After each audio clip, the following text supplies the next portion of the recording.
Ex-husband flaunts his fiancée's ring, but his stunning black ex-wife silently boards a private jet with her billionaire lover.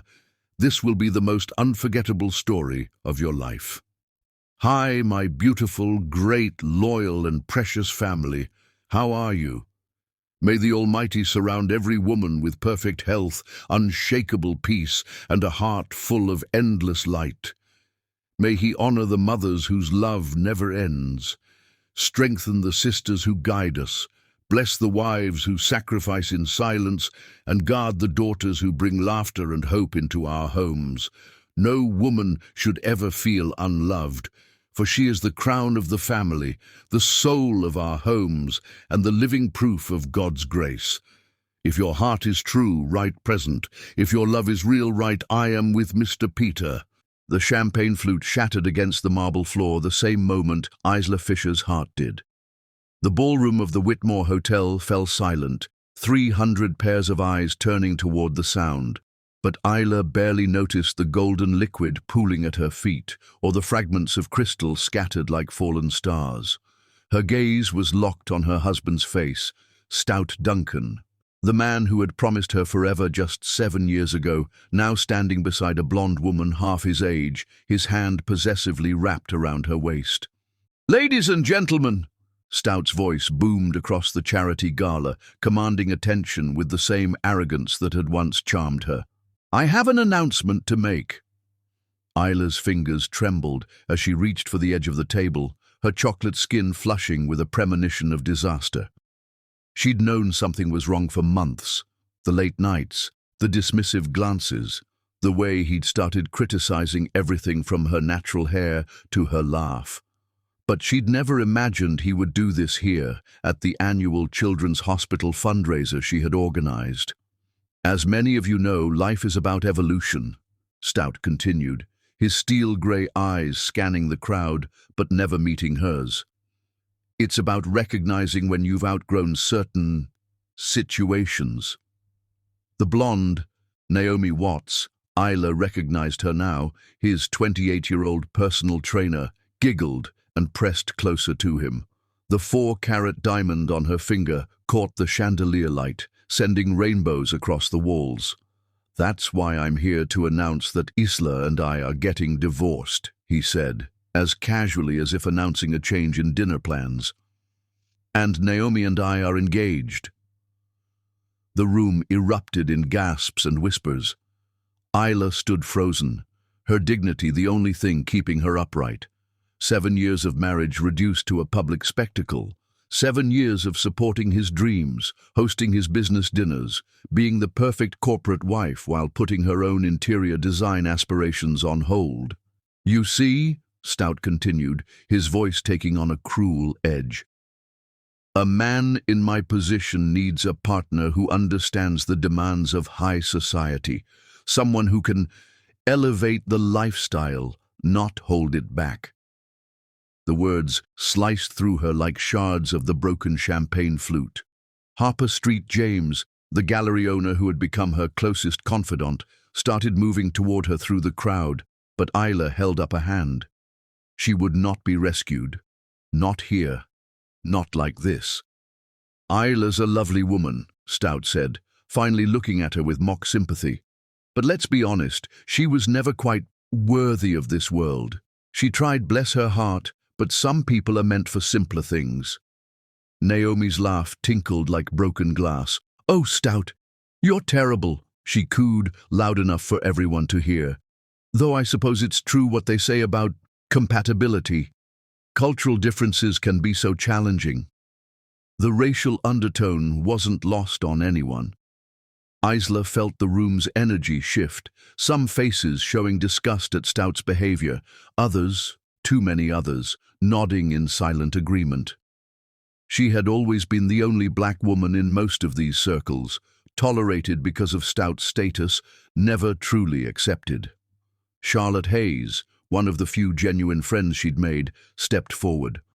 "Stout, this is neither the time nor the place." "On the contrary," he interrupted, "transparency is everything in our circle. I respect Isla too much to let her live in delusion. She deserves to know that I've already filed the papers. Naomi and I will be married next month in the Hamptons. You're all invited, of course." Isla found her voice then, steady and clear, despite the tears threatening to fall. "You're right, Stout." The room fell silent again. "I was never meant for your world," she continued, each word carefully measured. "Because your world is built on cruelty masquerading as class, on emptiness dressed in designer labels. I confused your attention for love, your possession for partnership." She picked up her clutch from the table, her movements graceful and deliberate. "But you've done me a favor tonight. You've freed me from the prison of trying to be worthy of someone who never knew my worth." Stout's face reddened. He hadn't expected her to speak. In his script, she was supposed to crumble, to beg, to make a scene that would justify his actions. "Dramatic as always," he muttered. "This is exactly what I mean." "What you mean?" Isla interrupted, her voice rising with quiet power. "Is that you're a small man who needs to diminish others to feel tall.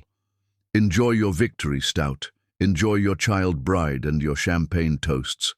But know this. One day, you'll look for depth and find only surfaces. You'll reach for love and find only transactions." She turned to Naomi, whose smug expression had faltered slightly. "And you, darling, enjoy the ring. It's the same one he gave his first wife. He had it reset, of course, but the center stone has a flaw, a carbon spot near the left prong. He thought I never noticed, just like he thinks you'll never notice the calls he makes at 2 a.m. or the way he looks at younger women when you're not watching."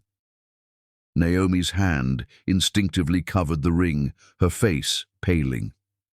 Isla walked toward the door, her heels clicking against the marble with metronomic precision. The crowd parted like the Red Sea. As she passed Harper, her friend whispered, "Magnificent." But Isla barely heard her. She was focused on putting one foot in front of the other, on making it to the door before the tears fell.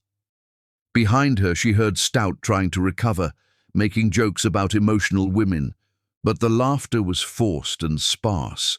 The valet brought her car, the modest Lexus that Stout had always complained about, saying it didn't match their status. She'd loved that car, bought it with her own money from her design work before they'd married. It was hers, untainted by his influence. As she drove away from the hotel, the tears finally came.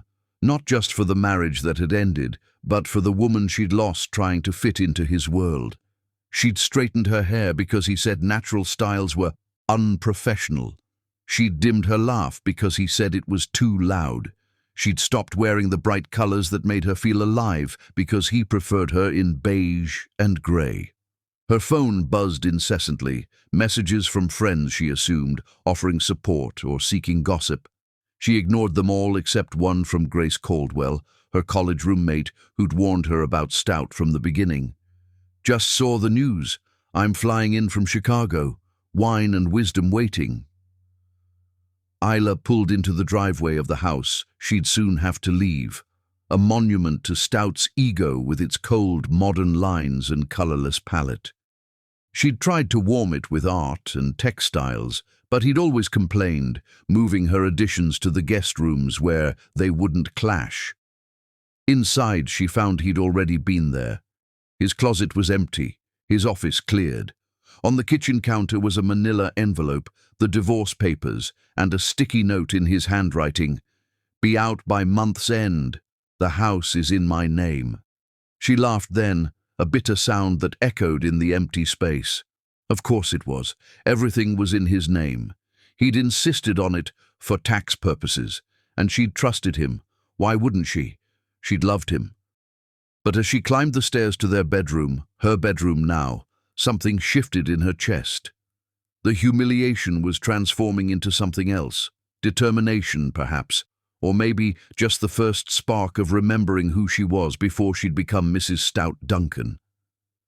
In the closet, behind his abandoned suits, she found them, her design portfolios from college, hidden away since their wedding.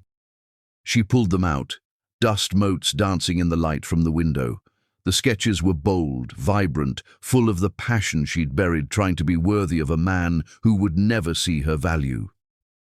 Tomorrow, she would cry again. Tomorrow, she would face lawyers and moving trucks and the dismantling of a life. But tonight, she spread the portfolios across the bed and remembered the girl who'd dreamed in color, who'd believed she could transform spaces and lives with beauty and intention. That girl had been worthy all along. Chapter 2. The Ruins. Isla woke to find her entire world had been screenshot, shared, and dissected across social media before her morning coffee had finished brewing. The video of Stout's announcement had gone viral overnight. Someone had filmed the entire humiliating spectacle. The comments ranged from supportive to cruel, but it was the headline that made her stomach turn. Investment banker dumps wife for younger model at charity event. As if her 7 years of marriage could be reduced to a tabloid cliché. She stood in the kitchen of her new apartment, a modest 2-bedroom in Brooklyn that cost more than most people's mortgages, and tried not to compare it to the Manhattan penthouse she'd left behind. The space was smaller than Stout's home office, but the morning light streaming through the windows was honest and warm, nothing like the cold designer lighting he'd insisted on. Her phone rang. The divorce lawyer, Bet Winters, a sharp woman Charlotte Hayes had recommended. "I've reviewed the prenup," Bet said without preamble. "It's ironclad. You'll get the amount specified, $50,000, and nothing more." He kept everything in his name, every asset protected. $50,000. In New York, that might last her 6 months if she was careful. 7 years of marriage, and she was worth less than his monthly entertainment budget. What about alimony? The prenup waives it. You signed it, Isla. She had, 3 days before their wedding, when Stout had presented it as just a formality that proved their love was about more than money. She'd been so in love, so trusting, so stupid. "There is one thing," Bet continued, "the humiliation clause. The prenup states that neither party can publicly embarrass the other. His announcement at the gala, filmed and now viral, is a clear violation. We could negotiate for more." But even as Bet outlined the strategy, Isla knew she wouldn't pursue it. She didn't want his money tainted by lawyers and bitterness. She wanted to rebuild on her own terms. After the call, she sat among the boxes she hadn't yet unpacked and opened her laptop. Her design website, dormant for 3 years, stared back at her. Stout had convinced her to shut down her business after they married. "Why would my wife need to work?" he'd said, making it sound like a gift rather than a cage. She updated her portfolio with trembling fingers, uploading photos of the few projects she'd managed to complete secretly. Friends' nurseries, a cousin's restaurant, small jobs Stout never knew about. The work was good, she realized with surprise, more than good. There was a unique voice in her designs, a warmth and authenticity that the sterile spaces Stout preferred could never achieve. By noon, she'd sent inquiry emails to 17 potential clients. By 2 o'clock, she had 3 responses. By 4, she was standing in Grace Caldwell's hotel suite, crying into a glass of wine while her best friend plotted revenge. "We could destroy him," Grace said, her legal mind already working. "That video alone shows breach of fiduciary duty to the charity, making it about himself during a fundraiser. The board will be furious." But Isla shook her head. "I don't want to destroy him, Grace. I want to forget he exists. Honey, he publicly humiliated you. He called you unworthy. And proved he was right. I was unworthy of that treatment. I was worthy of so much more." Grace studied her friend's face, seeing something new there beneath the pain. "You're different. I'm remembering who I was before I became what he wanted." That evening, alone in her apartment, Isla found the courage to check her business email. 14 new inquiries had come in, most referencing the video. "Saw what happened," one wrote. Anyone who maintains that much dignity deserves my business. Another, your husband's an ass. Let's make something beautiful despite him. But it was the last email that made her heart stop. Ms. Fisher, I have a restoration project that requires someone with your particular sensitivity to space and meaning. The Whitmore Estate Library needs a complete redesign. If you're interested, please meet me at the Morgan Library Thursday at 2 p.m. A. Baldwin. The Whitmore Estate. Even Stout had been impressed by invitations there. Old money, the kind that didn't need to announce itself. The kind that had looked through Stout like he was wallpaper at the few events they'd attended. She Googled A. Baldwin and found almost nothing.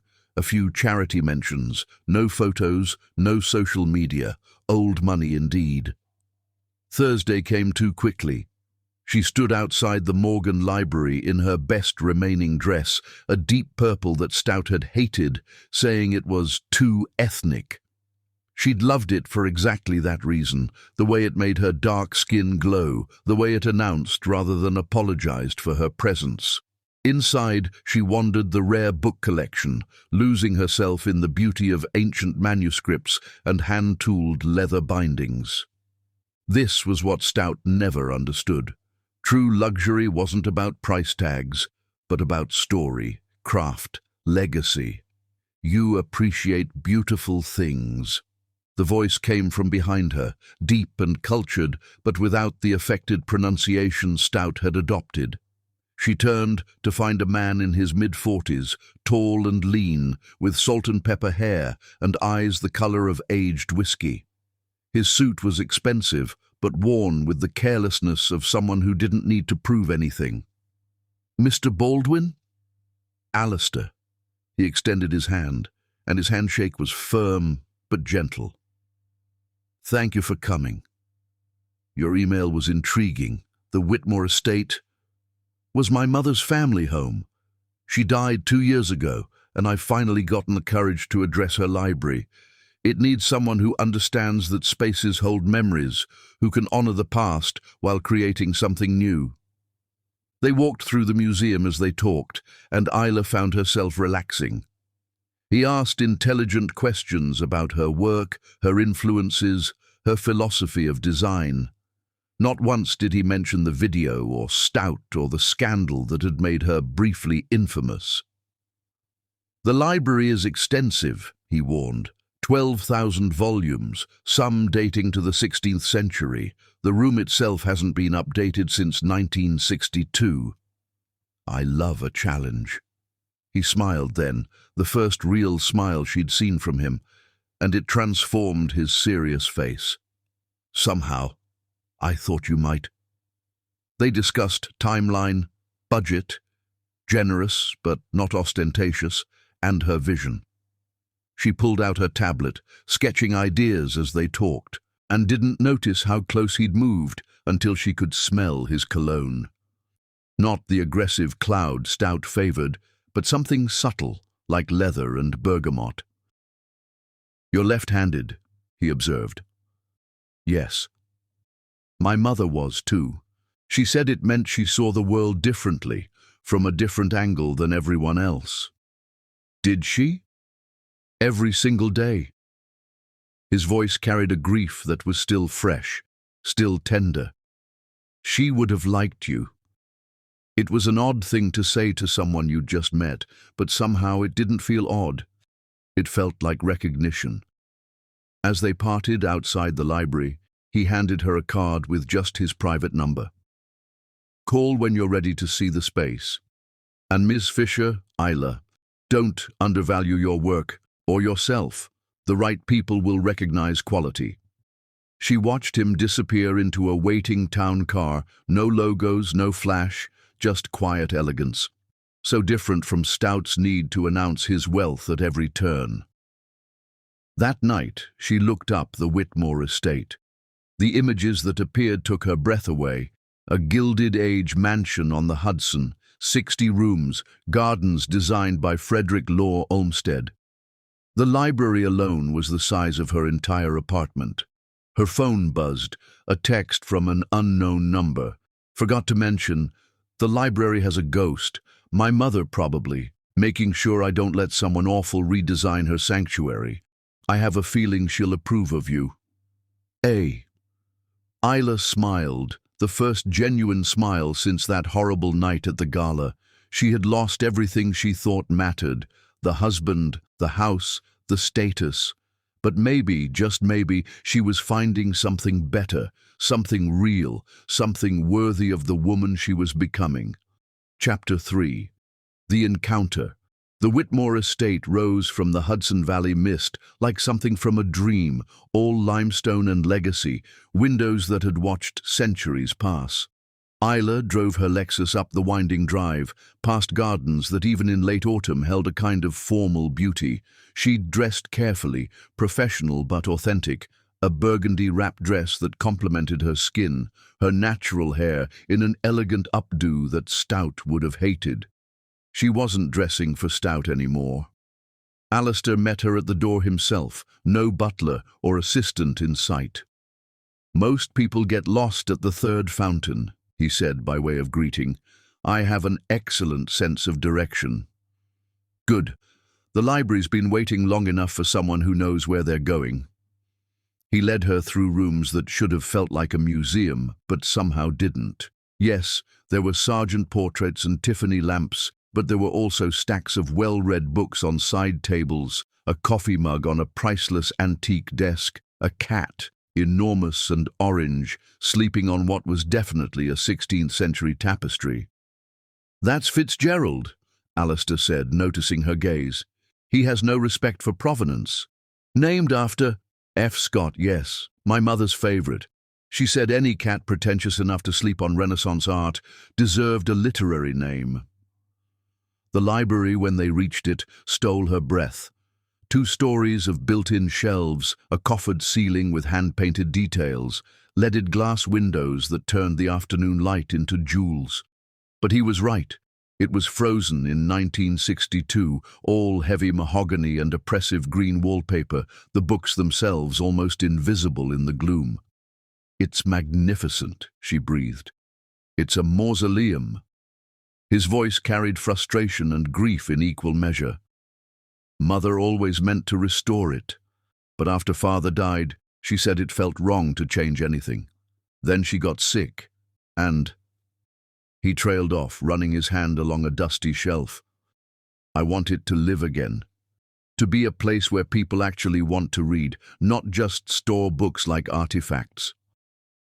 Isla moved through the space slowly, touching surfaces, testing the light, already seeing possibilities. "The bones are extraordinary. We just need to let them breathe. Light colors, strategic lighting, maybe open some of these shelves to create reading nooks." She pulled out her tablet and began sketching, forgetting he was there until she felt him looking over her shoulder. "You see it," he said softly. "Not what it was, not what it should be, but what it could be. That's my job. No, that's your gift." She looked up to find him watching her with an intensity that made her pulse quicken. She stepped back, professional distance restored. "I should measure, of course. I'll leave you to work. The house manager, Mrs. Chen, is around if you need anything. I'll be in my study." He paused at the door. "Take your time. Mother always said the best things can't be rushed." Alone in the vast room, Isla lost herself in the work. She measured and photographed, made notes about sightlines and traffic flow. She was standing on the rolling ladder, examining the upper shelves, when she heard a crash below. Fitzgerald had knocked over her coffee. Mrs. Chen had brought it without being asked, and the contents were spreading across her sketches. She scrambled down, but Alistair appeared first, grabbing paper towels from somewhere, kneeling beside her to save her work. "I'm so sorry," he said, glaring at the cat who seemed utterly unrepentant. "Fitzgerald has opinions about people, usually negative ones. Actually, I think he knocked it toward the blank papers. Look, my sketches are fine." They were both on their knees, faces close as they examined the salvaged drawings. She could see the gold flecks in his brown eyes, the way his hair curled slightly at his collar.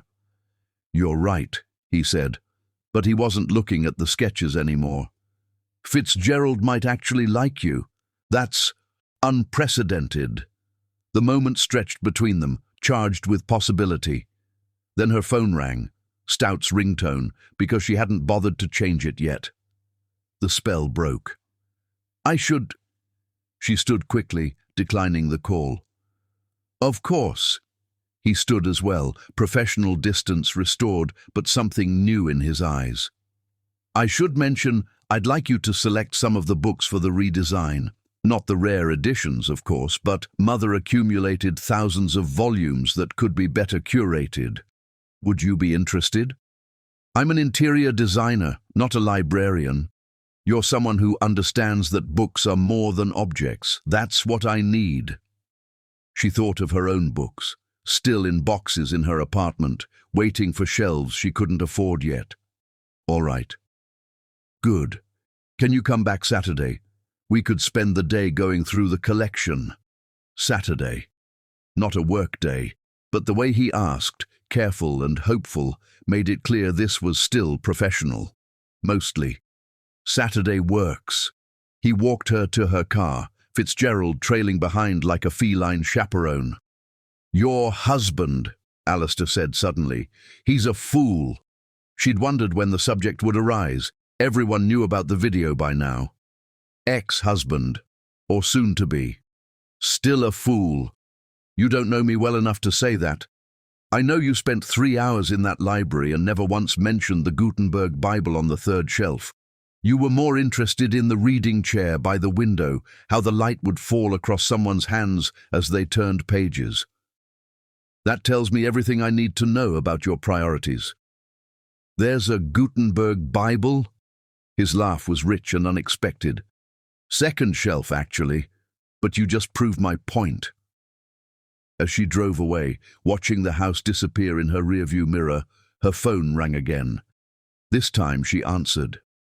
"Finally," Stout's voice, irritated and impatient, "I need you to sign some papers for the house sale. Have your lawyer send them to mine. Don't be difficult, Isla. Just come by and sign them, unless you're too busy with your little design jobs." The contempt in his voice when he said little design jobs made her grip the steering wheel tighter. "Actually, I am busy. I'm working on the Whitmore estate." Silence. Then, "That's impossible. Goodbye, Stout." She hung up on his protests, feeling a satisfaction that was probably petty, but definitely earned. Let him wonder. Let him realize that maybe, just maybe, she'd never needed him to be worthy of respect. Saturday arrived grey and misty, the kind of weather that made the estate look like something from a Gothic novel. Mrs. Chen let her in with a knowing smile. "Mr. Baldwin is in the library. He's been there since sunrise, sorting books. Haven't seen him this engaged in anything since, well, in a long time." She found him surrounded by towers of books, reading glasses perched on his nose, completely absorbed in a leather-bound volume. He looked younger, less guarded, happy. "Poetry," she guessed. He looked up, and his smile was embarrassed but genuine. "My secret vice. Mother infected me early. Listen to this. Tell me about despair yours, and I will tell you mine. Meanwhile, the world goes on." "Mary Oliver," his eyebrows rose. "You know it. Wild geese. It got me through some dark times." She didn't mention that those dark times included last Tuesday. "Mine too." He set the book aside carefully. "Shall we begin?" They worked side by side for hours, barely speaking but comfortable in the silence. She learned his system, keep, donate, repair, and he learned hers, organize by feeling rather than alphabet, create conversations between books rather than rigid categories.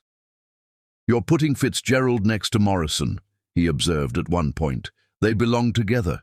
The death of illusion." And here I thought it was because they're both about men destroyed by their obsession with the wrong women. She looked at him sharply, but his expression was innocent, too innocent. Are you psychoanalyzing my book arrangements?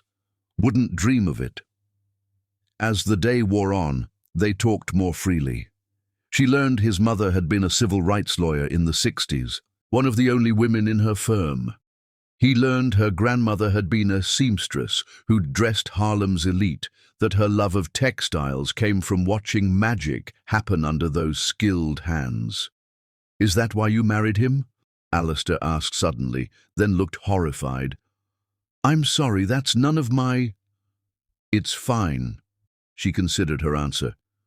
"I married him because he seemed to offer stability, safety. My father left when I was 12, and I thought someone like Stout, someone so aggressively permanent, could never disappear. But he did anyway, just took longer and hurt more." They were sitting on the floor by then, surrounded by books, sharing Chinese takeout that Mrs. Chen had mysteriously produced. "My wife left me for my business partner," Alistair said quietly. 5 years ago. Said I was too absorbed in my work, too distant. She was right. I'm sorry. Don't be. We were wrong for each other from the start. Getting married because it's expected, because it's what people of our class do, it's a terrible reason to bind your life to someone. What's a good reason? He was quiet for so long she thought he wouldn't answer. Then, when being with them makes you more yourself, not less. When they see who you really are and choose to stay anyway. Their eyes met across the scattered books, and something shifted in the air between them. Not attraction, that had been there from the beginning, but recognition, understanding. Her phone buzzed. Grace, texting, "You okay? Stout's been calling me, trying to find you." Reality intruded. She stood, brushing dust from her jeans. "I should go." "Of course." He stood as well, then hesitated. "Isla, I should tell you, I don't usually, I hired you for your talent, not, I know. But I know that too." He smiled, rueful and boyish. "My mother always said I was transparent as glass." She sounds like she was wonderful. She was. She would have. He stopped, shook his head. "Saturday? Same time? It's a date." The words were out before she could stop them. I know what you mean, and I know what you meant." As she drove home, she thought about recognition, about seeing and being seen. Stout had looked at her every day for 7 years and never really saw her at all. Alistair had known her for 2 weeks and somehow saw everything. It thrilled her. It terrified her. It felt like coming home.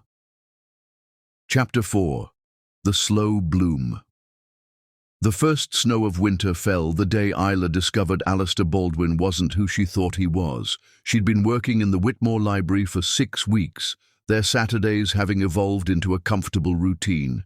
He'd help her sort books in the morning, they'd share lunch, then she'd work on design plans while he read in the corner, occasionally offering thoughts that were surprisingly insightful for someone who claimed to know nothing about interior design. "You have paint in your hair," he said this particular Saturday, reaching toward her before catching himself. "May I?" She nodded, and his fingers were gentle as they found the streak of sage green she'd been testing on the walls. His touch lingered a moment too long, and she felt it everywhere. "Better." "Perfect," she managed, though she wasn't talking about her hair. They'd been dancing around this for weeks. The careful distance, the loaded silences, the way they found excuses to stand just a little too close when examining color swatches or book spines. She'd told herself it was nothing, that she was imagining the way his eyes followed her, the way his whole demeanor softened when she walked into a room. Then Mrs. Chen appeared with a tea tray and a worried expression. "Mr. Baldwin, I'm sorry to interrupt, but the Times is calling again. About the acquisition." Alistair's face darkened. "Tell them no comment." "What acquisition?" Isla asked after Mrs. Chen left. He hesitated. "It's nothing. Business." But later, when he stepped out to take a call, she Googled him properly for the first time. She'd avoided it before, wanting to know him as he was, not as the internet presented him. The results made her stomach drop. Alistair Baldwin, Chief Executive Officer of Baldwin International, net worth $3.2 billion. Recent acquisition of Nexus Technologies for $500 million. Photos of him with presidents, prime ministers, people whose names shaped the world. And in every photo, the same quiet intensity, the same reluctance to be center stage. She was still staring at her phone when he returned. "You looked me up."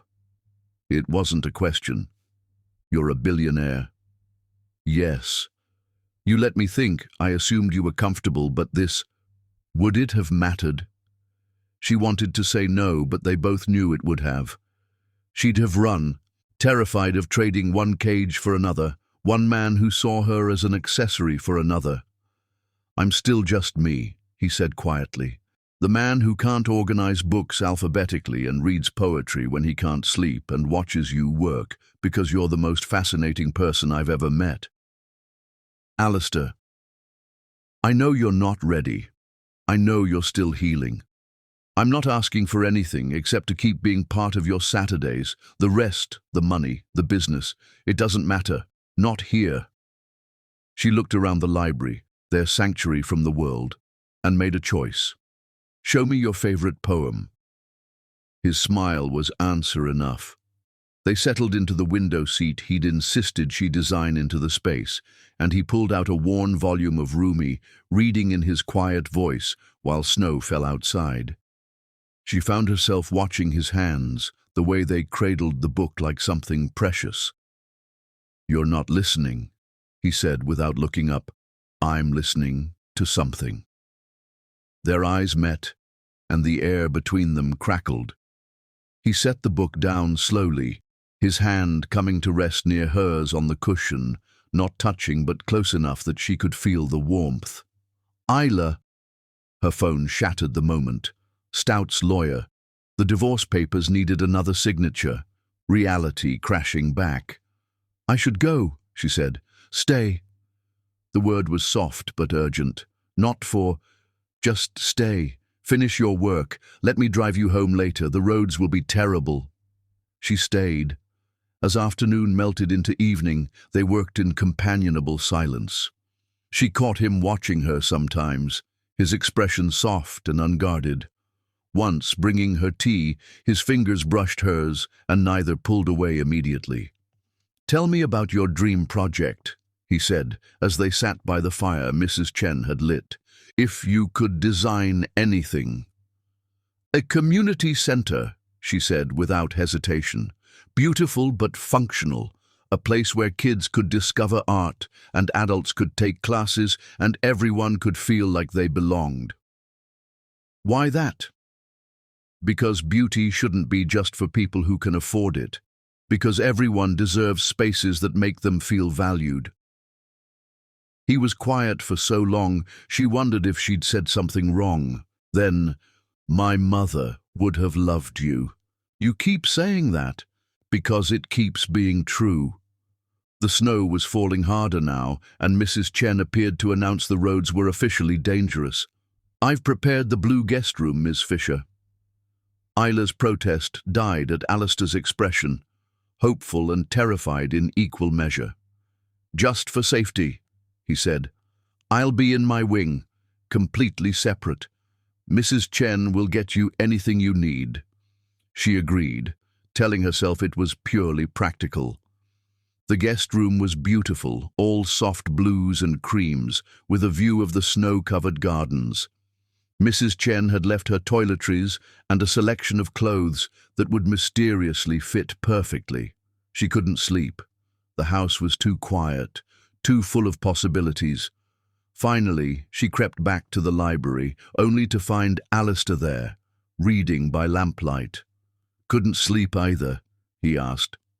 "Too much quiet." "I know what you mean. Mother used to say, empty houses echo with what might have been." She sat across from him, tucking her feet under her. "What might have been for you?" "Before? A life of proper marriages and board meetings and dying slowly of meaninglessness. Now?" He looked at her directly. "Now I think about what might still be." "Alistair," I know. Too soon. Too much. But Isla, I need you to know, this isn't about conquest or replacement or any of the things men like your ex-husband do. This is about a man who's lived in shadows, finding someone who brings light. I'm not light. I'm broken and bitter, and you're rebuilding. There's a difference, and you're teaching me how to rebuild too. She wanted to run. She wanted to stay. She wanted things she wasn't ready to want. Read to me, she said instead, something that doesn't hurt. He read Hafez until her eyes grew heavy, his voice weaving through her dreams. When she woke, she was covered with a cashmere throw, and he was gone, but there was a note. Beauty isn't just for those who can afford it. Thank you for reminding me. A. The next Saturday she found blueprints on the library desk. Plans for a community center in Brooklyn, the neighborhood where she now lived. Her name was listed as lead designer. What is this? A proposition, business only. He held up his hands at her expression. The foundation needs a project. You need a dream project, no strings. There are always strings. Not this time. Your vision, your decisions. I'm just the checkbook. She studied the plans, saw the potential, felt the dangerous hope rising. Why? Because you're right. Everyone deserves beautiful spaces, and because watching you create them is... He stopped, color rising in his cheeks. Because it's the right thing to do. She knew there was more, saw it in the way he looked at her, the way his hands shook slightly as he showed her the plans. This man, who commanded boardrooms and shaped industries, trembling because she was standing close enough to smell his cologne. I'll think about it. That's all I ask. But that night, as she lay in her small apartment, thinking about the blueprints, she realized it wasn't business that scared her. It was the way Alistair Baldwin looked at her like she was already whole, when she still felt shattered. The way he offered her dreams without asking for anything in return. Stout had taken everything and called it love. Alistair offered everything and called it nothing. She didn't know which was more dangerous. Her phone buzzed. A text from an unknown number, but she recognized the elegant phrasing immediately. The library feels empty without you arguing about book placement. Fitzgerald agrees. He knocked over an entire shelf in protest. A. Despite herself, she smiled. Then came the photo, Fitzgerald among scattered volumes, looking entirely unrepentant. She texted back, "Tell him I'll bring treats on Saturday. Just Fitzgerald. We'll see." She could almost hear his smile in his response. Hope is the thing with feathers. That's Dickinson, not Hafez. I contain multitudes. Now you're just showing off. Is it working? She laughed alone in her apartment, feeling something she hadn't felt in years. Not love, not yet, but the possibility of it. The terrifying, wonderful possibility of being seen and chosen, of choosing in return. Saturday couldn't come soon enough. Chapter 5. The test. The call came at 2 a.m. on a Wednesday, 3 months into the library project. You think you're clever, don't you? Stout's voice, slurred with alcohol and rage. Isla sat up in bed, instantly alert. How did you get this number? I know all about your little arrangement with Baldwin. Spreading your legs for another rich man already? You're drunk. I'm informed. Do you know what people are saying? That my ex-wife is gold-digging her way through Manhattan. That I was right to leave you. Stout, we're divorced. What I do? We're not divorced yet. Papers aren't final for another month. And I'll be damned if I let you embarrass me like this. The line went dead. She didn't sleep the rest of the night, his words poisoning every good feeling she'd built up. Gold digger. The accusation stung because she knew others would think it too. Black woman leaves one rich white man for an even richer one. The optics were devastating. By morning, she'd made a decision. She called Alistair's office. She never called him directly during the week, maintaining professional boundaries. I need to step back from the project, she said when he answered, concern clear in his voice. What's happened? Nothing. I need to focus on other clients. Isla, talk to me. There's nothing to discuss. I'll send my assistant to finish the measurements. I don't want your assistant. I want... He stopped. I'm coming over. Don't. But an hour later he was at her door, looking more disheveled than she'd ever seen him. His usual composure cracked. Tell me what he said. I don't know what... Stout called you. Theo saw him at a bar last night, ranting about you and me. What did he say? She turned away, but Alistair caught her hand gently. Please. He called me a gold digger, said everyone would think... She couldn't finish. And you believed him? Number maybe. I don't know. She pulled free, wrapping her arms around herself. The optics. Damn the optics. She'd never heard him curse before. It was startling, effective. Isla, look at me. When she did, his eyes were fierce. You are the most talented designer I've met. You're brilliant and kind, and you see beauty where others see nothing. If anyone suggests you're anything less than extraordinary, they're blind. But people will say, let them. I've been gossiped about my entire life. You learn to let it wash over you like white noise. It's different for you. You're a man, white, rich. Yes, all of that. But I'm also someone who knows what it's like to be reduced to a single story. Poor little rich boy, cold corporate shark, forever defined by money I inherited rather than who I choose to be.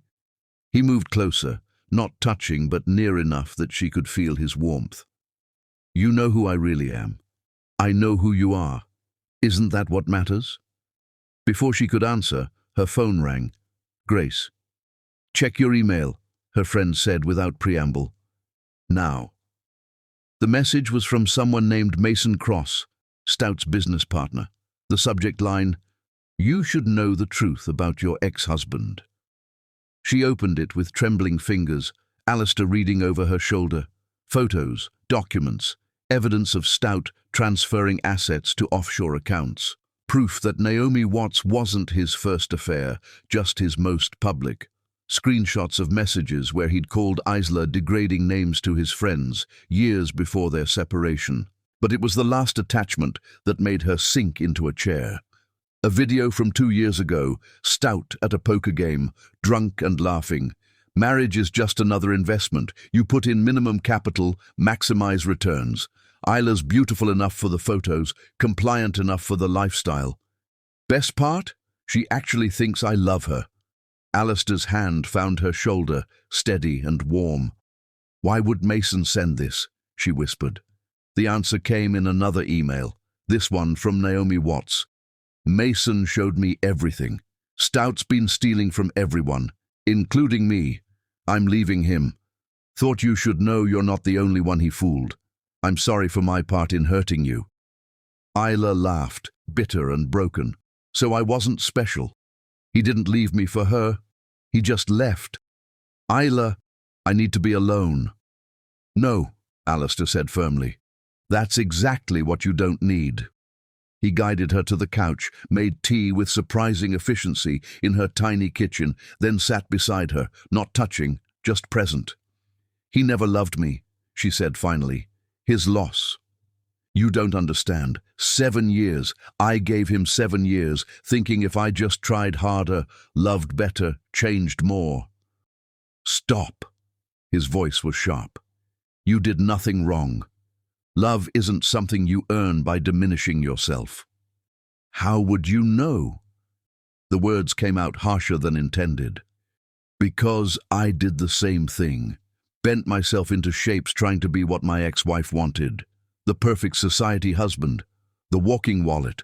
I disappeared so completely I forgot who I was until what? Until I met someone who saw me. Really saw me.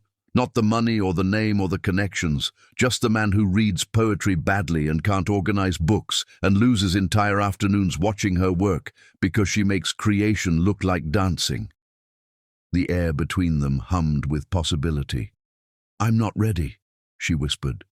I know. I may never be ready. I'll wait. That's not fair to you. Hope is always fair. Her phone rang again. This time it was Theodore Whitmore, Alistair's assistant. His usually calm voice panicked. Is Mr. Baldwin with you? There's a situation. Alistair took the phone, his face darkening as he listened. I'll handle it. What's wrong? Stout. He's at the estate, demanding to see me. He's making a scene. Oh God, Alistair, I'm so sorry. Come with me. What? Come with me. Face him. Show him he has no power over you anymore. She wanted to refuse, to hide, to run, but something in Alistair's eyes, trust maybe, or faith, made her nod. The drive to the estate was silent, but Alistair's hand found hers across the console and she didn't pull away. They could hear Stout before they saw him, his voice carrying across the grounds. I know you're in there, Baldwin. Too scared to face me. He was standing by the fountain, disheveled in a way she'd never seen him, his perfect image cracking. When he saw them approaching together, his face went purple. You whore! He spat at Isla. Alistair stepped forward, but Isla caught his arm. Number, this is mine to handle. She walked toward her ex-husband, remembering another confrontation months ago when she'd had to maintain dignity while he destroyed her publicly. This time was different. This time, she wasn't his to destroy. You're drunk, Stout. Go home. Home? You mean the apartment I'm renting because that bitch Naomi cleaned me out? Or maybe you mean the office I lost because Mason exposed my embezzlement. So the empire was crumbling. She felt nothing, no satisfaction, no pity, nothing. That has nothing to do with me. It has everything to do with you. You were supposed to disappear. You were supposed to be nothing without me. Instead, you're here with him, living the life you never deserved. You're right, she said quietly. I never deserved the life you gave me. I deserved so much better. He lunged forward, but Alistair was there, catching Stout's wrist in an iron grip. Touch her, and I'll destroy what's left of your life, Alistair said, his voice deadly calm. I'll make sure every crime you've committed is prosecuted, every hidden account exposed, every dirty secret published. You can't. I can. I choose not to, because Isla has more grace than you deserve, but test me again, and that changes. Security had arrived, discreet men in dark suits who positioned themselves strategically. Leave, Alistair continued. Don't contact her. Don't speak her name. Pretend she never existed, the way you did when you were married to her. Stout looked between them, something breaking in his expression. She's nothing special, you know. You'll get bored. Men like us always do. Men like you, perhaps. But I'm nothing like you. Alistair's arm came around Isla's waist, protective and sure. I know value when I see it. As security escorted Stout away, he threw one last look back, not at Isla, but at the estate, at the world he'd never quite managed to enter, despite all his striving. Isla was shaking. Alistair guided her inside, to the library where everything had started. I'm sorry, she said. For what? For bringing drama to your door, for being the kind of woman whose ex-husband... He silenced her with a finger to her lips. You're the kind of woman who maintains grace under impossible pressure, who builds beauty from ashes, who makes me want to be better than I am. Alistair, I'm falling in love with you. The words hung between them like suspended stars. I know it's too soon. I know you're not ready. But I needed you to know that whatever he says, whoever judges, I'm here because my heart recognizes yours. Nothing more, nothing less. She wanted to run. She wanted to stay. She wanted to trust the warmth in his eyes, the safety in his arms. Instead, she said, the library needs curtains. The afternoon light is too harsh. He smiled, understanding. Then we'll get curtains. They worked in silence the rest of the afternoon, but something had shifted. The test had come, Not from Stout's cruelty, but from Alistair's response to it. He hadn't tried to fight her battle or diminish her pain. He'd stood beside her, steady and sure, offering strength without stealing agency. That night, as she drove home alone, she allowed herself to think the word she'd been avoiding for weeks. Love. Not yet, but maybe. Maybe. Chapter 6. The Truth. The truth about Alistair Baldwin came wrapped in his mother's diary, discovered by accident on a rainy Thursday. Isla had been reaching for a design book on the highest shelf when the leather journal fell, pages scattering across the library floor. She knelt to gather them, meaning to simply return the diary to its place, when her own name caught her eye. April 3rd, 2 years ago. Saw the most remarkable designer today at the Morrison Gallery, Isla Fisher. Such vision, such warmth in her work.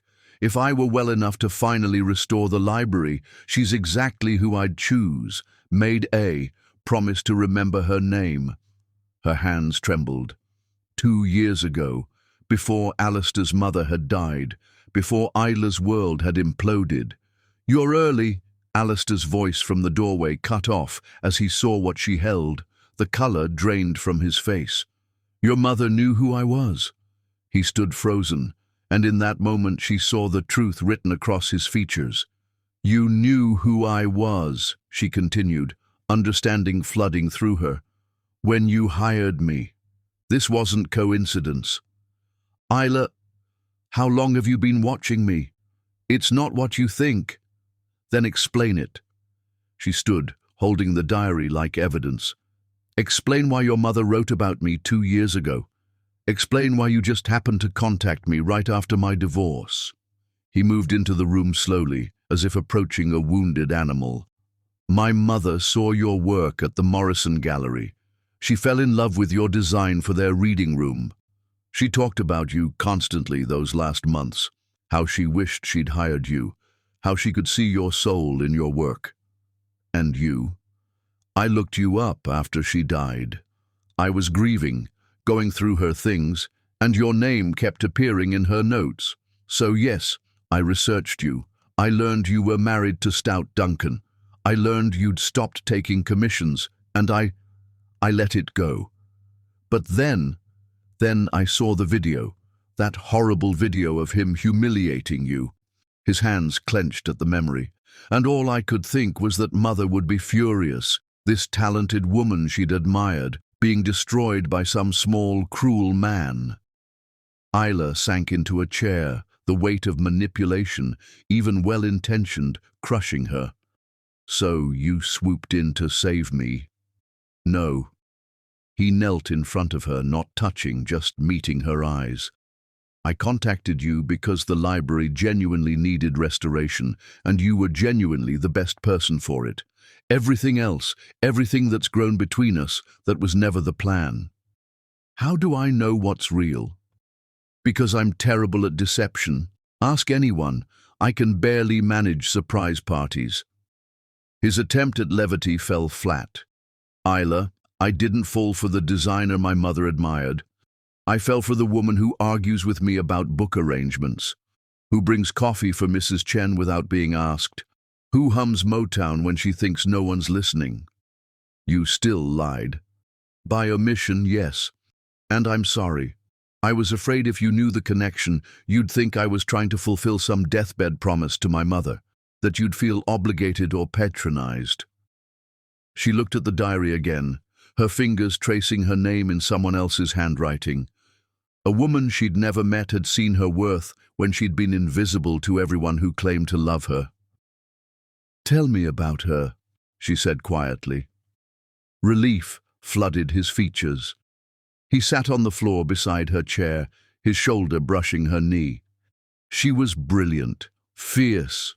She fought for civil rights when it cost her everything socially. She married my father against her family's wishes. He was new money, Jewish, considered unsuitable.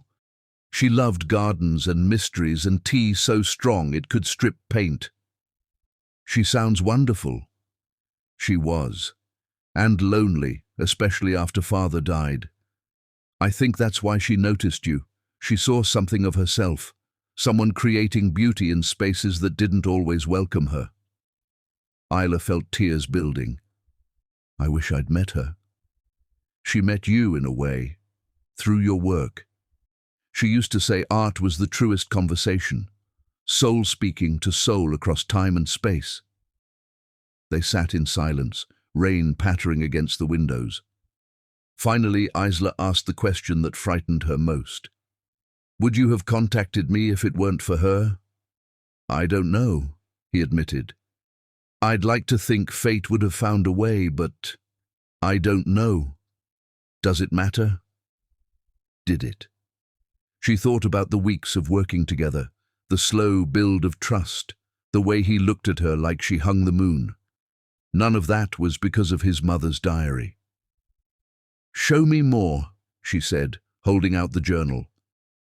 They spent the afternoon reading together, his mother's voice emerging from the pages, sharp, funny, heartbreaking in her honesty about illness and loss. And throughout, little mentions of art and beauty that had caught her eye, including several more references to Isla's work. June 15th.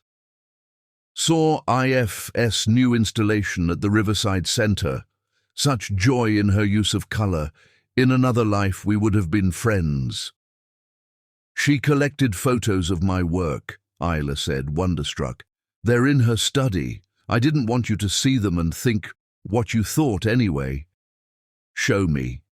Betty Baldwin's study was exactly what Isla would have expected. Organized chaos, books everywhere, photos covering one entire wall, and there in a corner dedicated to art that moved her were printouts of Isla's designs. She saw me, Isla whispered. When I was invisible, she saw me. That's what she did, Alistair said. She saw people, really saw them. It's the only thing she taught me that I've never quite mastered. You see me because you're impossible to miss. She turned to him then, this complicated man who'd entered her life through a mixture of fate and intention, sorrow and hope. I need you to promise me something, she said. No more omissions, no more protecting me from truth. If we're going to, whatever this is we're doing, I need complete honesty. You have it. Then tell me why you're really falling in love with me. He didn't hesitate. Because you make me brave. Because you laugh at my terrible jokes but never at my dreams. Because watching you work is like watching someone conduct a symphony only they can hear. Because you're kind to people who can do nothing for you. Because you're rebuilding yourself without bitterness, just determination. Because when you're in a room, I can't look anywhere else. That's a lot of reasons. I have more. Would you like them alphabetically or by intensity? She laughed, surprising herself. You really are terrible at deception. The worst. Good. She kissed him then, soft and certain, tasting truth and possibility on his lips. When they pulled apart, his eyes were wide with wonder. Was that honesty, she said, complete honesty. That evening, as they worked side by side in the library, Isla found herself thinking about Bet Baldwin and the threads that connect people across time and loss. A woman she'd never met had seen her value, and, in dying, had somehow given her son the push to find her. Do you believe in fate? She asked suddenly. Alistair looked up from the book he was cataloguing. I believe in possibility, in the idea that certain people are meant to meet, even if the how is complicated. Your mother orchestrated this in a way. She'd be insufferably smug about it. Tell me more about her. So he did, stories flowing as they worked. Bet Baldwin, the young lawyer, the devoted mother, the grieving widow, the woman who found solace in art and beauty, even as cancer stole everything else. She would have loved this, he said, gesturing to the transformed library. Not just the design, but the life in it, the warmth you've brought back. It's not finished. Neither are we. The words hung between them, promise and patience intertwined. Her phone buzzed, a text from Grace. Divorce papers are ready for final signing tomorrow. You're almost free. Free. The word should have brought relief, but instead she felt only sadness for the woman who'd signed the first papers 7 years ago, so sure she'd found forever. "What is it?" Alistair asked, noticing her expression. "Final divorce papers tomorrow." "How do you feel?" "Like I'm finally closing a book I should have never opened. Or opening a new one you were always meant to read." She looked at him, this gentle, complicated man who'd found her through loss and accident and his mother's prescient eye. "I'm scared," she admitted. "Of what?" "Of believing again. Of trusting that something this good can be real." He took her hand, his thumb tracing patterns on her palm. "Then we'll be scared together. But Isla, I'd rather be terrified with you than safe with anyone else." "You're quoting someone." "No, that's all me. Terrible, but mine. Perfectly imperfect. Like us. Like us." As they returned to work, comfortable in shared silence, Isla thought she heard something. Maybe the house settling, maybe the wind, or maybe the approving ghost of Bet Baldwin, satisfied that her son had finally found someone who saw him just as clearly as she'd once seen a young designer's soul in her work. The truth, Isla realized, wasn't about how they'd found each other. It was about choosing to stay, to build, to trust in the possibility of love after loss. And for the first time in a year, she wasn't afraid of the choosing. Chapter 7. The Unraveling. Naomi Watts looked nothing like the woman who'd stolen Isla's husband. Sitting in the coffee shop she'd asked to meet at, she seemed smaller, younger, her designer clothes wrinkled, her perfect makeup smeared with tears. "Thank you for coming," Naomi said, her voice barely above a whisper. "I know I have no right to ask." Isla studied the woman across from her, the woman she'd hated, envied, blamed.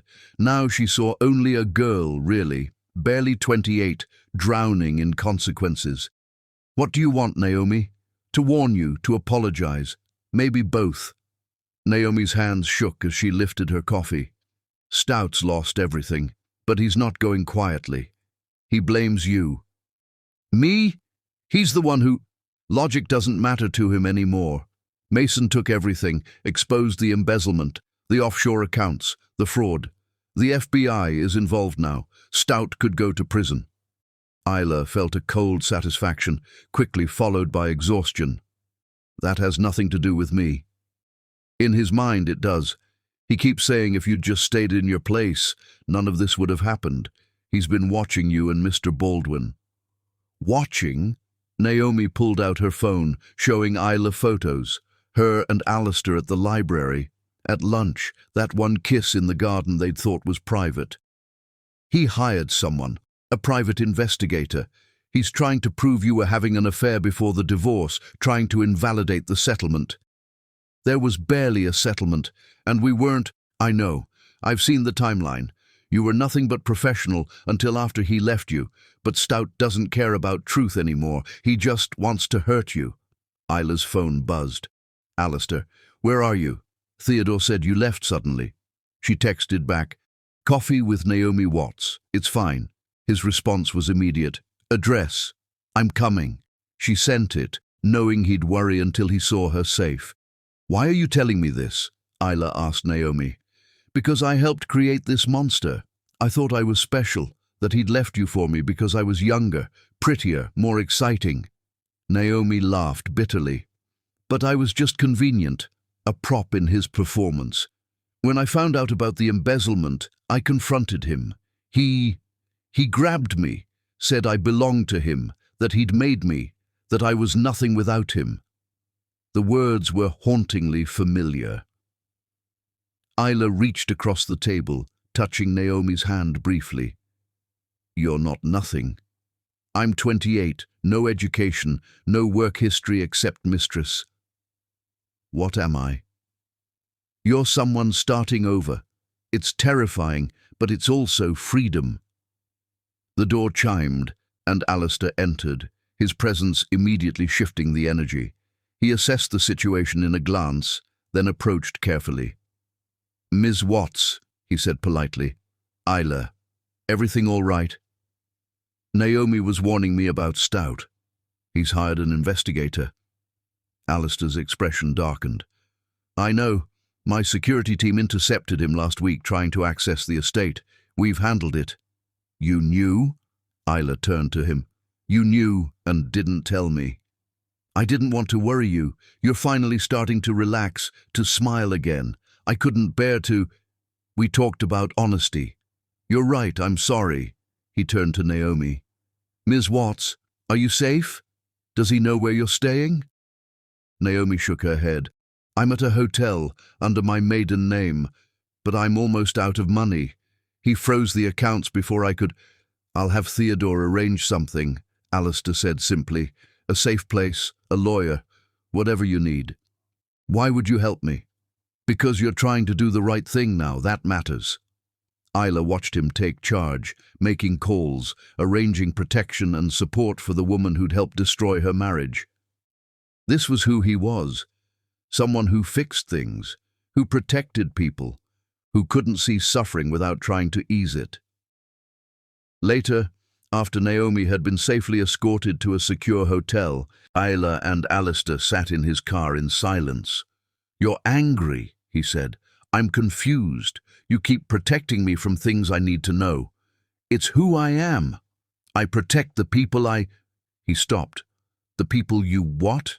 "The people I love." The word hung between them, fully spoken for the first time without qualifiers or conditions. "You love me. With everything I have, even the broken parts, especially those. They're how the light gets in." Before she could respond, her phone rang. Unknown number. "Hello? You think you're so clever?"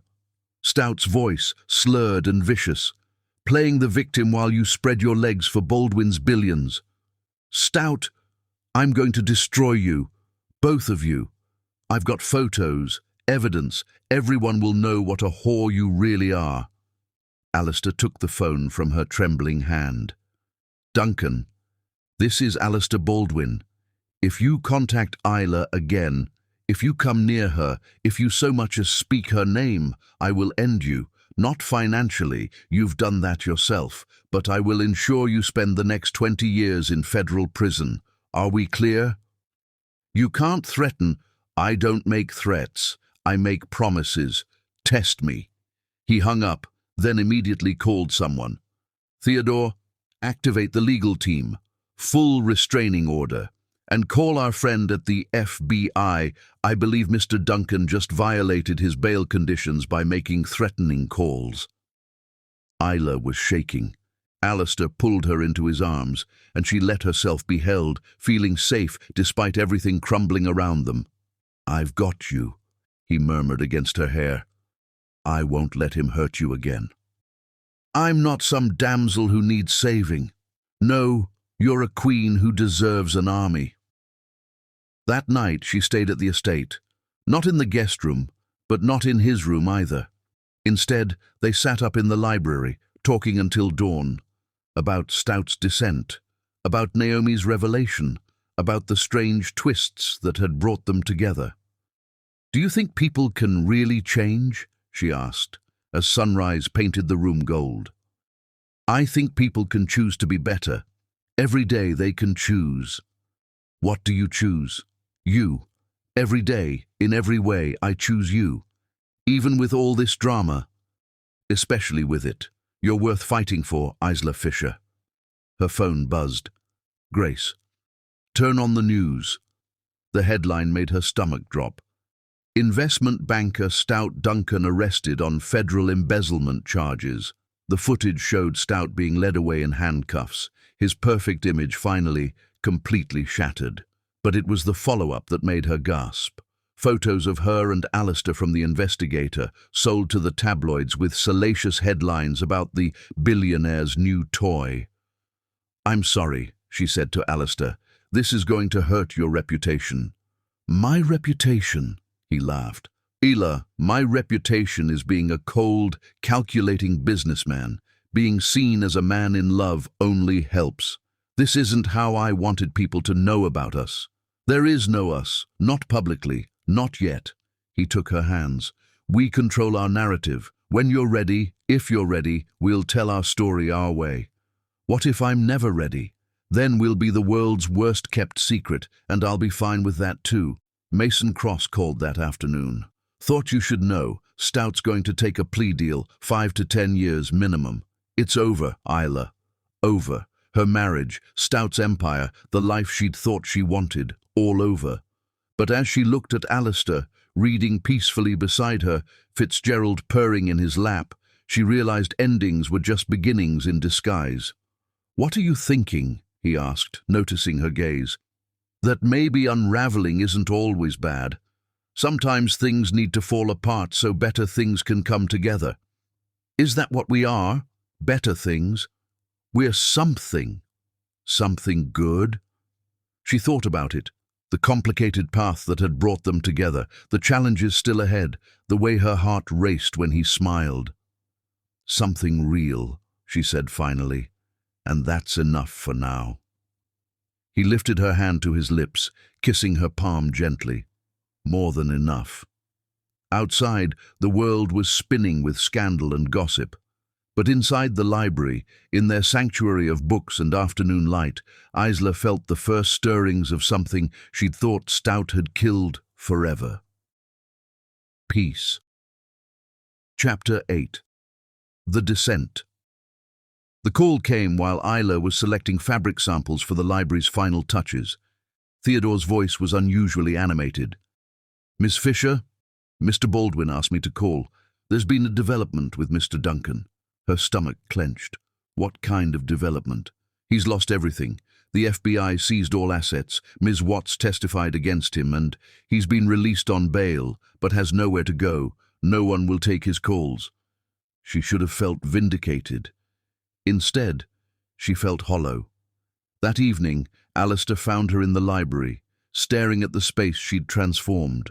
In 3 weeks, they'd host the reveal, a small gathering of his mother's friends to celebrate the restoration. "You heard about Stout," he said. It wasn't a question. "Yes.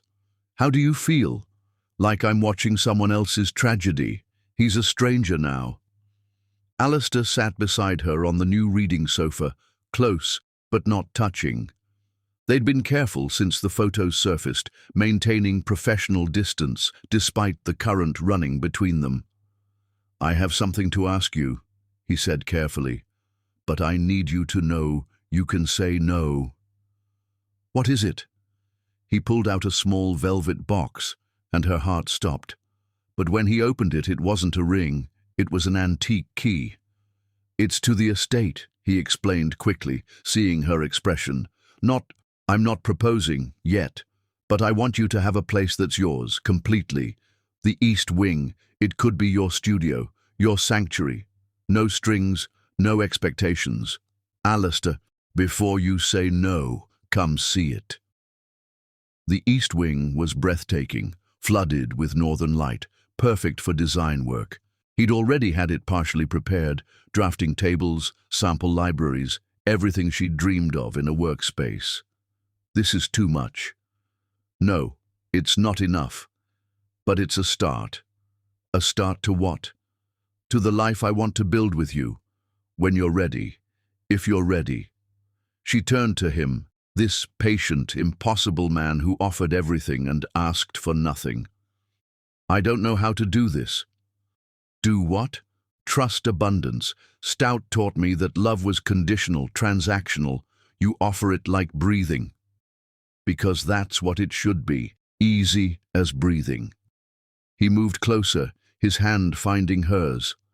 "I've been thinking about time, how we measure it in befores and afters. Before my mother died, after my divorce, before I met you, and after. There is no after you, Isla. There's only with." She kissed him then, deep and certain, tasting promise on his lips. When they pulled apart, both were breathless. "I have a confession," she said. "I've been getting calls, design offers, big ones, from people who saw the photos, heard the story. That's wonderful. One's in Paris, 6 months, restoring a museum. His face didn't change, but she felt him pull back internally. You should take it. Just like that? If it's what you want? Yes. What about us? We'll survive. Distance is nothing compared to what we've already overcome. She studied his face, seeing the cost of those words. You'd let me go. I'd never hold you back. That's not love. That's ownership. And if I stayed? Then I'd be the happiest man alive, but only if you stayed for you, not for me. Her phone rang before she could answer. Grace. Isla, you need to know, Stout's been calling my office. He wants to meet with you. Something about closure. Absolutely not, Alistair said immediately, but Isla felt something shift in her chest. Actually, maybe I should. Isla, no, he's dangerous. He's broken. There's a difference. 3 days later, against Alistair's wishes but with his security nearby, Isla met Stout at a public restaurant. The man across from her bore little resemblance to the polished banker she'd married. He was thin, unshaven, his expensive suit replaced by ill-fitting borrowed clothes. You look well, he said bitterly. You wanted closure. Talk. I loved you, you know, in my way. Your way was possession. Maybe, but it was real. No, Stout, real love doesn't humiliate. It doesn't diminish. It doesn't discard people like broken toys. He stared at his hands. I have nothing. No one. Even Naomi. Naomi was 28 and traumatized. What did you expect? I expected loyalty. Isla laughed, sharp and bitter. Like the loyalty you showed me? I'm going to prison, Isla. 5 years minimum. My lawyer says maybe 7. I know. Are you happy, seeing me like this? She considered the question honestly. Number, I'm not happy. I'm not sad either. I nothing you, Stout. You're a stranger who shares memories with someone I used to be. You've changed. I've remembered who I was before you convinced me to forget. And Baldwin? You love him? That's none of your business? He'll bore you eventually. All that old money politeness, that careful distance. He's worth 1,000 of you. I made you. No. She stood, pulling on her coat. You almost destroyed me. There's a difference. As she walked away, Stout called out, I still have the photos of us, our wedding, our trips. Keep them, she said without turning. Someone should remember the woman who died trying to be worthy of you. I prefer the one who lived by walking away. Outside, Alistair was waiting by his car, just as she'd known he would be. How was it? Necessary. And now? Now I'm free. That evening they worked side by side in the library, preparing for the reveal. Mrs. Chen brought tea, Theodore handled logistics, and Fitzgerald supervised from his perch on the restored mantelpiece. I'm not taking the Paris job, Isla said suddenly. Alistair's hand stilled on the book he was shelving. Why? Because I realized something when I saw Stout today. I spent 7 years running toward someone else's idea of success. I don't want to spend the next 7 running away from my own happiness. And your happiness is here, this work, this place. She moved closer to him. You, Isla, I love you. The words came out sure and strong. I love your terrible poetry recitations and your inability to organize anything and the way you look at me like I'm made of starlight. I love you, and I'm terrified, but I'm choosing it anyway. He pulled her into his arms, holding her like she might disappear. Say it again. I love you, Alistair Baldwin. I've been waiting my whole life to hear that. Your whole life. All 47 years led to this moment. That's mathematically improbable. That's fate. They were interrupted by Theodore clearing his throat. Sir, Ms. Fisher, there's something you should see. The news was playing on his tablet. Stout Duncan, sentenced to 7 years federal prison, But it was the subplot that made them both freeze. In a last act of spite, he'd sold their entire personal photo collection to a tabloid.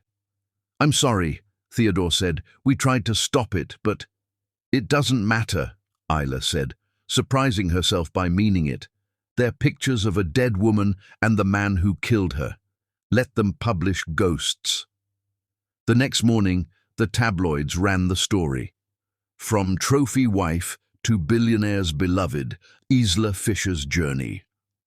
But they'd gotten it wrong. She wasn't anyone's anything. She was her own. The library reveal was in 3 days. Invitations had been sent, caterers arranged. It would be their first public appearance together, if she chose to make it that. "Are you ready?" Alistair asked that night as they finalized preparations. "For the party? For everything after?" She looked around the transformed library, warm where it had been cold, alive where it had been static. She'd done that. She'd taken something broken and made it beautiful again, just like she was doing with herself. "I'm ready," she said, and meant it.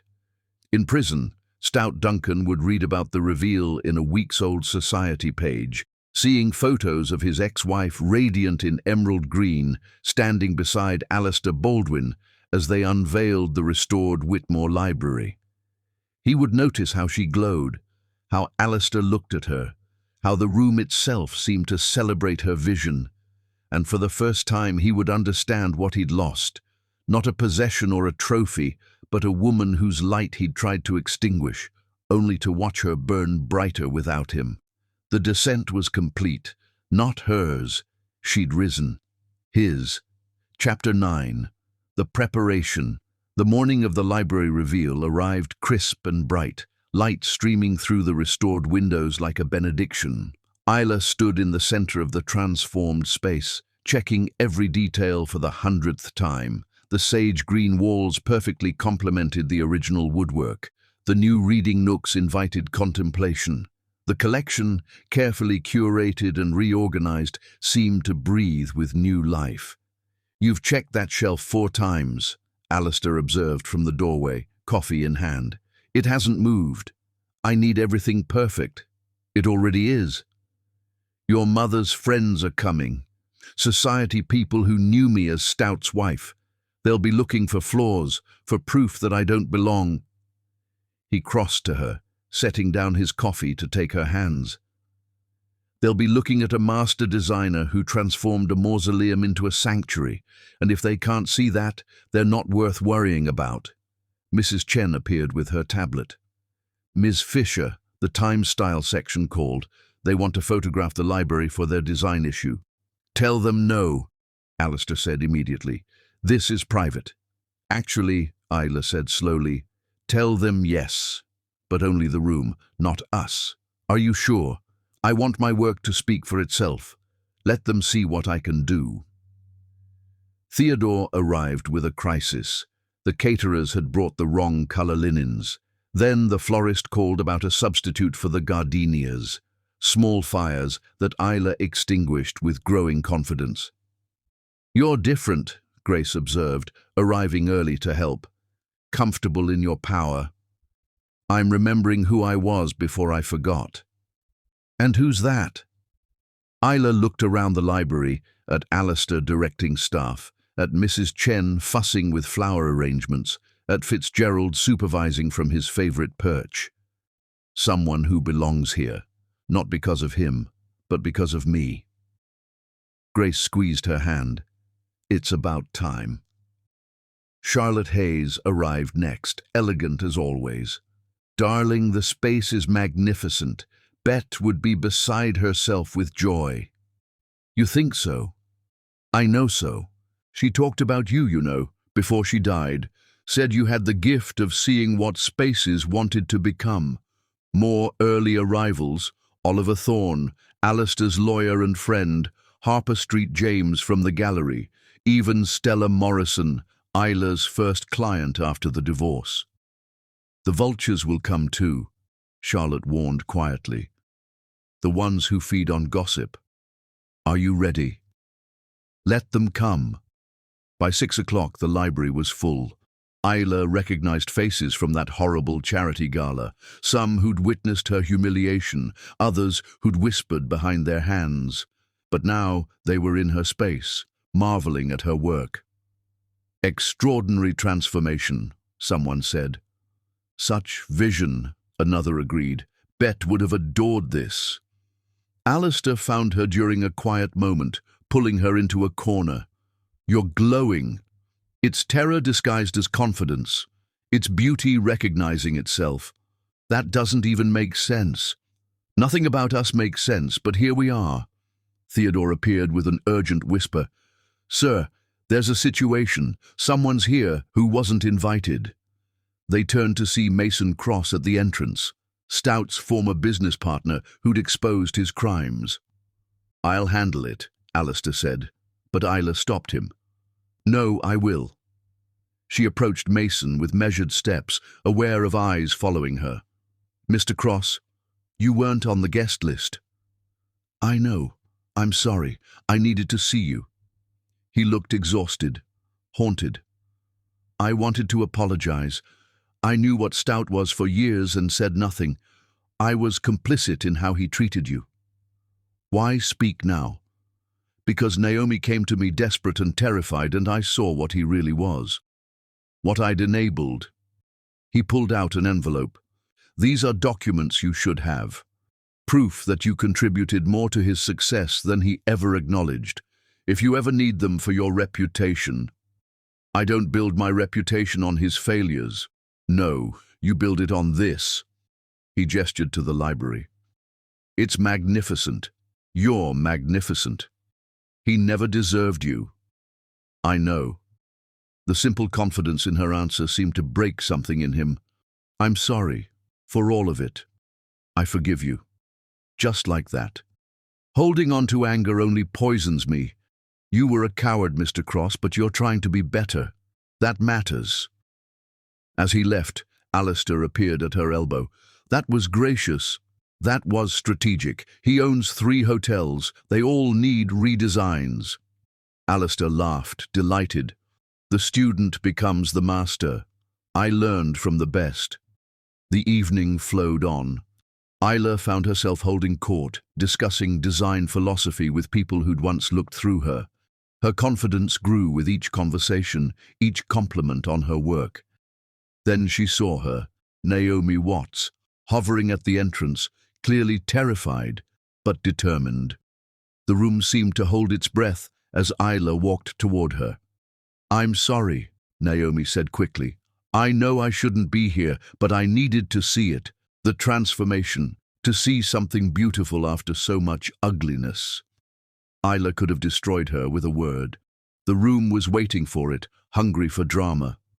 Instead, she said, "The reading nook by the east window has the best light. The poetry section is particularly well curated." Naomi's eyes filled with tears. "Thank you." "We all deserve beauty, Naomi, even those of us who've made mistakes." As Naomi disappeared into the stacks, Charlotte appeared. "That was either very kind or very clever. Can't it be both?" Bet would have said exactly the same thing. The highlight of the evening came when Alistair called for attention. "Ladies and gentlemen, we're here to celebrate not just a restoration, but a resurrection. This library was my mother's heart, and it had been slowly dying since she left us. Isla Fisher didn't just restore it, she brought it back to life." He turned to her, his eyes soft with something that made her breath catch. "But more than that, she brought life back to this entire house, to me. She took broken things and made them beautiful again." The room was silent, everyone sensing the weight of the moment. "Isla, would you come here?" She walked to him on unsteady legs, aware this was more than a speech about the library. He didn't get on one knee. That would have been too much, too public for who they were. Instead, he simply took her hand and spoke to her as if they were alone. "My mother wrote that she recognized your soul in your work. I recognize it too, in every choice, every color, every carefully placed book. You don't just design spaces, you heal them. You heal people. Alistair, I'm not proposing, he said quickly, getting a laugh from the crowd.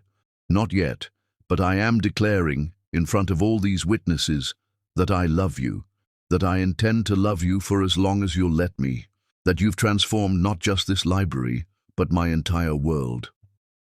The room erupted in applause, but Isla barely heard it.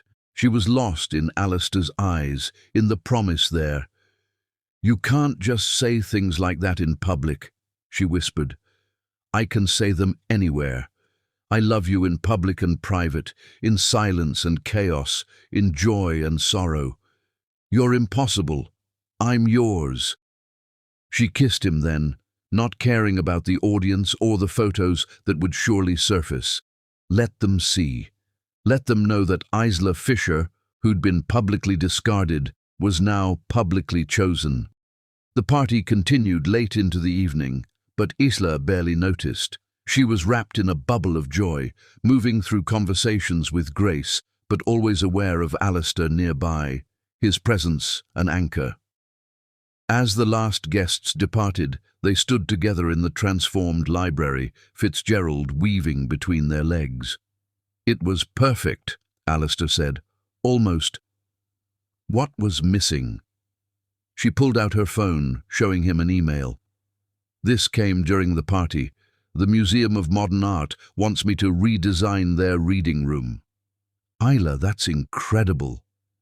They want to announce it at their gala next month, as their featured designer. The same gala where Stout announced our divorce. Yes. He pulled her close. You don't have to prove anything to anyone. I'm not proving anything, I'm claiming my place, the one I earned, not the one I married into. Then we'll go together? If you're ready for that. I've been ready since the moment you spilled wine on my books. That was Fitzgerald. Semantics. They stood together in the library Bet Baldwin had dreamed of, that Isla had manifested, that love had transformed. Tomorrow there would be challenges. The MoMA project, the gossip, the navigation of two lives becoming one. But tonight, in the soft light of success and recognition, Isla Fisher stood in her power, held by a man who saw her completely, surrounded by beauty she'd created. She was no longer the woman who'd been declared unworthy in public. She was the woman who'd made herself undeniable. The preparation was complete. Not for revenge, that was too small a goal. For triumph. Chapter 10. The Reckoning. The Museum of Modern Art's annual gala glittered with the kind of aggressive elegance that Isla had once found intimidating. Now, standing at the entrance in a custom emerald gown that made her dark skin glow, she felt only a quiet confidence. "You're sure about this?" Alistair asked, devastating in his tuxedo, his hand warm on her lower back. "I've never been more sure of anything."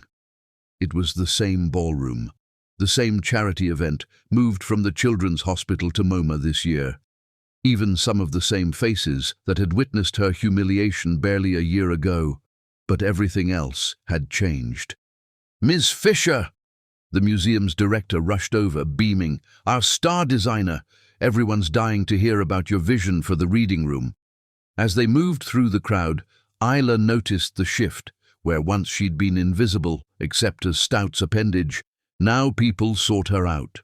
Her work had been featured in 3 major design magazines. The Whitmore Library had won an Preservation Award. The community center in Brooklyn bore her name as lead designer. Isla Fisher, isn't it? A woman she vaguely recognized from the old days approached. "Your work is extraordinary. I've been hoping to commission you for my Southampton house." The conversation flowed, but Isla found herself scanning the room. Something felt off. Then she saw him. Not Stout. He was serving 5 to 7 in federal prison, but there by the service entrance, wearing a catering uniform with haunted eyes, Stout Duncan, her ex-husband. The room seemed to tilt. Alistair followed her gaze and went rigid. "That's impossible. He's in prison." Theodore, never far from Alistair's side, was already on his phone. After a quick conversation, he returned, face grim. Early release, good behavior and overcrowding. He got out 3 days ago. 3 days, and he'd come here to this place, on this night. "We're leaving," Alistair said immediately. "No." Isla's voice was steel. "I'm not running, not anymore." She watched Stout move through the room with practiced invisibility, the way servants were trained to be unseen. He was serving champagne to people who'd once courted his favor. The mighty hadn't just fallen, they'd been erased.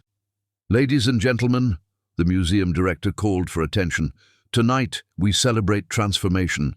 Our reading room, closed for decades, will be reborn thanks to the vision of Isla Fisher, whose work brings warmth and humanity to every space she touches." Applause filled the room. Isla moved to the microphone, aware of Stout frozen by the kitchen door, tray trembling in his hands. "Thank you," she began, her voice clear and strong. "A year ago, in this very room, I learned that the life I'd built was an illusion. I was told, publicly, that I was unworthy of the world I'd tried so hard to enter." The room was silent, everyone remembering. That moment broke me. But in breaking, I discovered something remarkable. I had been trying to be worthy of the wrong things, of someone else's definition of success, of love that came with conditions and requirements. She found Alistair's eyes in the crowd, drew strength from the pride there. "This past year, I've learned that worthiness isn't granted by others. It's claimed by ourselves. It's in the work we do, the beauty we create, the grace we maintain when the world tries to make us small." Movement caught her eye. Stout was approaching, not with threat, but with something else, desperation maybe, or recognition. Security started forward, but Isla held up a hand. "Every space tells a story," she continued, eyes on her ex-husband. "Some stories are about what was, but the best designs, the ones that truly transform, are about what could be." Stout stopped a few feet away. This close, she could see what prison and loss had done to him. The arrogance was gone, replaced by something hollow. The reading room will be a place where stories begin, not end, where everyone, regardless of background or bank account, can find beauty and belonging. She stepped down from the podium. The crowd parted, creating a path between her and Stout. The entire room held its breath. "Hello, Stout." "Isla." His voice was broken. I needed work. The agency didn't tell me it was this event until you were here. I can leave. I should leave." "No." She studied him. This man who'd tried to destroy her, who'd called her unworthy, who'd discarded her like an outdated accessory. "You should work. You should serve these people their champagne and remember what it feels like to be invisible in rooms where you once mattered." "I'm sorry."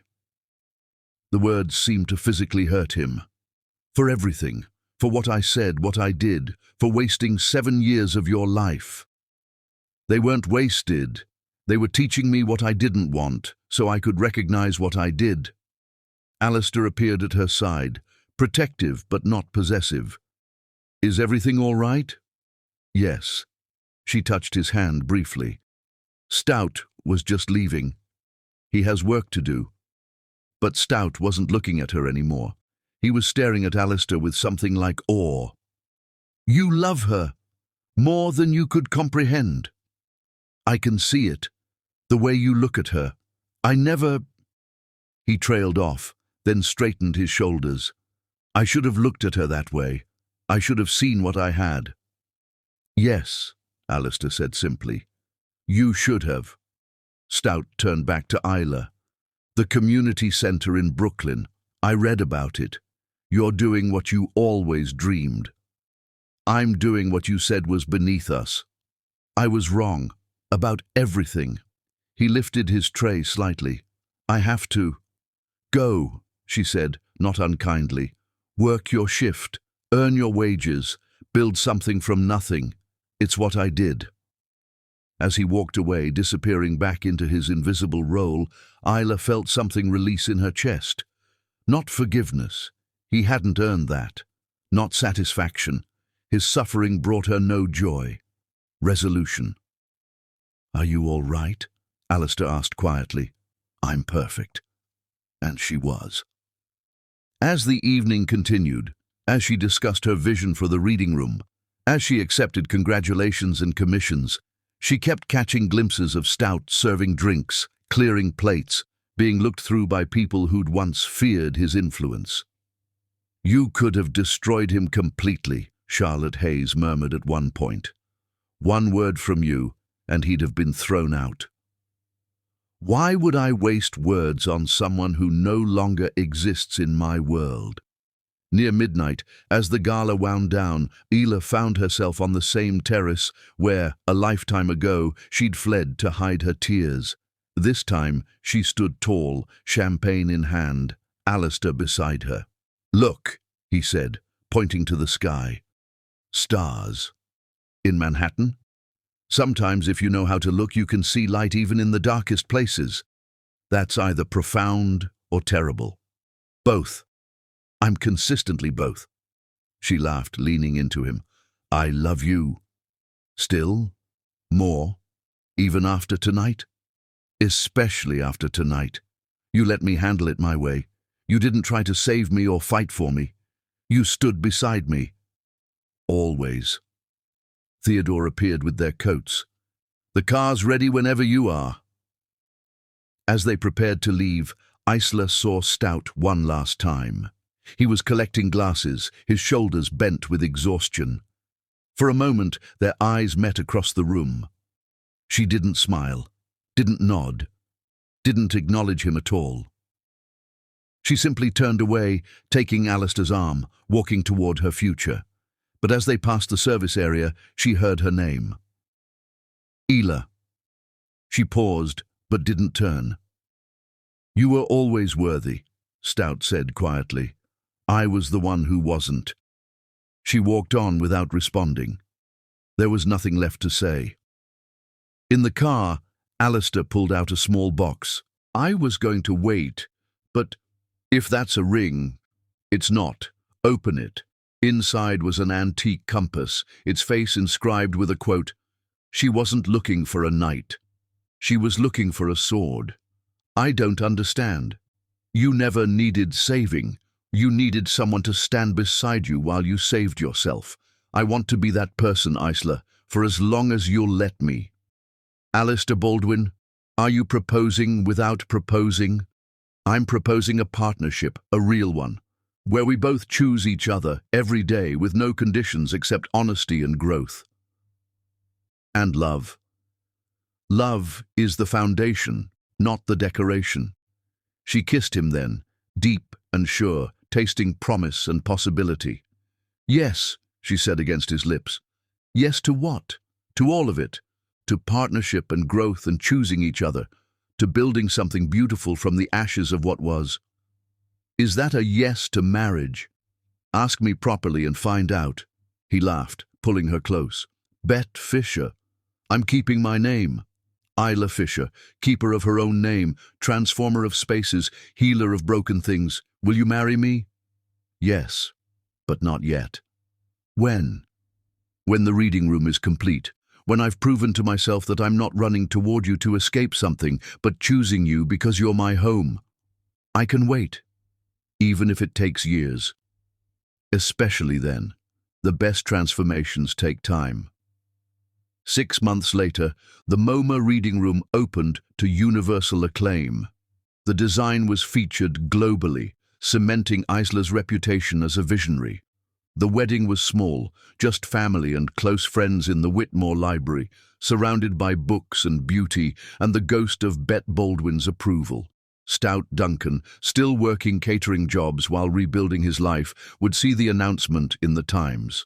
The photo showed Isla radiant in cream silk, Alistair looking at her like she'd hung the moon, Fitzgerald positioned prominently between them. He would stare at it for a long time, seeing what he'd had and lost, what he'd thrown away for an illusion of something better. Then he would fold the paper carefully and go to work. Because that's what you did when you'd lost everything. You worked, you survived, you remembered. And you lived with the knowledge that somewhere in the city, the woman you'd called unworthy was living a life so beautiful it hurt to imagine, with a man who knew her value from the start. The reckoning was complete, not with revenge or cruelty, but with something far more devastating: indifference. Isla Fisher Baldwin, who kept her name and added his, had built a life so magnificent that her ex-husband's existence was merely a footnote, a cautionary tale whispered at parties. Remember Stout Duncan? He had everything and threw it away for nothing. And in the Whitmore Library, surrounded by beauty and books and boundless love, Isla would sometimes remember the woman who'd stood humiliated in a ballroom, thinking her life was over. "Thank you," she would whisper to that broken version of herself. "Thank you for surviving long enough to become me." The diamond hadn't been thrown away after all. It had simply been waiting for the right light to shine. Epilogue. 5 years later. The private jet touched down at Teterboro on a crisp October morning. Isla looked up from her sketches, plans for a new project in Tokyo, as Leicester squeezed her hand. "Ready? For the interview?" "Always." The Times was doing a feature on power couples who'd found love after loss. Their story had become something of a legend in certain circles. The discarded wife who'd become one of the world's most sought-after designers, the billionaire who'd waited patiently for her to choose him. But as they descended the jet's stairs, Isla saw him.